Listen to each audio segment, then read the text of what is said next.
Zellers Store, number 7 in Hamilton, Ontario.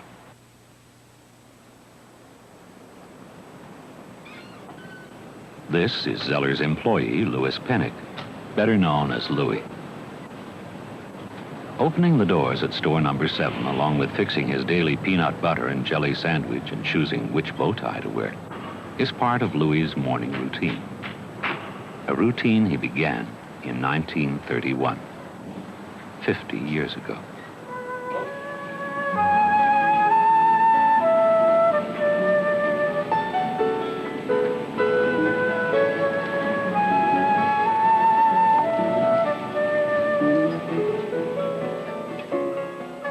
With a span of 50 years to look back upon, Lewis Penick's employment at Zellers has been more than just a steady job. It's been a lifetime.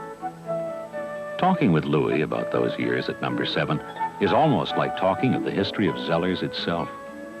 A history no one remembers better than Louis. I started 2 weeks before Zellers opened, removing the signs from Schule United and putting Zellers in their place. And I wasn't hired as full-time. I was put on trial at 25 cents an hour. 25 cents an hour.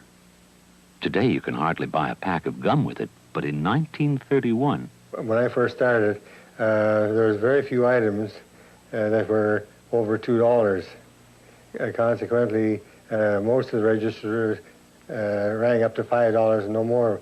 And when the sale did come along that was more than $5, a floor supervisor would come and watch them bring in a balance. And every Monday night was mop night. You got on your old clothes and old shoes and that, and the store had to be mopped. In those days, we didn't have the mats to catch the dirt and everything at the doorway and everything else. The snow was much heavier than it is now, and we used to get so much slush in you just wouldn't believe. Lewis impressed his employers with his seemingly endless resource for hard work. But there was a hidden talent in Louis. At one time, we used to put shadow boxes on the ledge in the store, and I was going by on my way to the stockroom, and I seen a fellow working on it, so I suggested to him to cut out 3 shelves and decorate the shelves and then hang the nylons on and then decorate the box with the shadow box with the empty boxes. And a voice behind me said, "Do you think you can do any better?" I turned around, it was the manager, and I said, "Well, I have a lot of ideas." He said, "Go up there and do it." So when it was finished, I got a hold of him, and I said, "The job is done." He said, "From now on, you keep doing it." In the early days, when mannequins were first made, they weren't hollow like they are today. Today they're made of paper mache and pliofilm and that, and they're very light. In those days, they were solid. If you lifted up a mannequin, if it didn't weigh 75 pounds, you were very lucky. And on top of that, all the windows, I don't know why, but the doorways were very narrow. If you forgot to bend your head, heaven help you, you saw stars.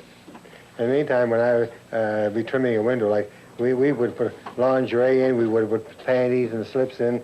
My brother-in-law drove a bus with a gray coach, and the bus used to stop in front.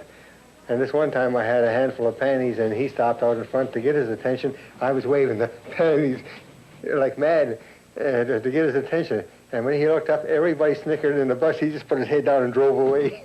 Minor mishaps aside, Louis displayed a remarkable talent for eye-catching windows. And he didn't have to wave underwear in his displays for them to get noticed. Mr. Eddie Zeller came to me, and he said, "We're going to get a new kind of a chocolate into our store. It's called Log Cabin Chocolates." And he said, "Think of some kind of a display that we could promote it." And so I took time, and I built a log cabin, and we made such a terrific display, window and everything else. We sold 650 pounds the first day. Whether it was chocolates or shirts, Louis's displays had a magic something that worked. Well, the boss came to me and he said, "Louis," he said, "we got an overstock in shirts." He said, "If you can put in a good enough window that we can sell 300 shirts," he said, "I'll give you $10 extra." So I got the idea, and I had my artist, and I said, "Well, make a great big one, and then give me 2 oval zeros, And we got a plank that was about 4 feet by 6 feet, and we mounted it all on it. And we had the two ovals that I had to make. We had made them into eyes, and I animated them so that they rotated, and they were kind of an eye catcher. And then we sold, I think it was 430 shirts. The boss gave me my $10. He said I should have made it 500. Mechanical animation always held a fascination for Louis. He loved to design displays that moved, and he rigged all manner of motors, turntables, governors, and gears to set them in action. Why did he love movement so much? Perhaps it was the look on young children's faces as they eyed Louis's creations. The young fellow that worked with me, we got an idea of making a display with reindeer, and a friend of mine who was a real artist, he made 12 of these for me, and we made a sleigh, Santa Claus sleigh. We're using 8 reindeer, and we decorated with balls and everything else, and then we put it suspended above the counters, and underneath each reindeer we used spun glass, which had just come into being then, and it was blue, so it looked almost like a cloud. And we've had 2 reindeer jumping up and 2 reindeer jumping down, and so that it looked like there was motion. And it started at the front of the store and went right to the back of the store. And the biggest thrill I got was when youngsters used to come in and just stand there, and the eyes would get big as saucers, looking at Santa Claus with his reindeer. Over the years, Louis's natural hand for mechanical devices became a special resource for Zellers. For when something was broken, Louis was the man to turn to.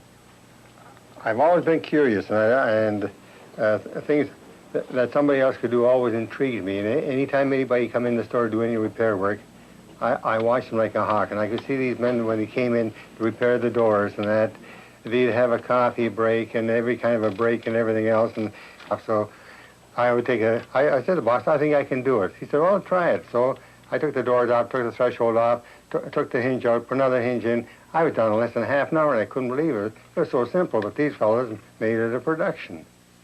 With all the things Louis repaired and the money he saved the company, Zellers might have felt that they at least owed him a memorable saying.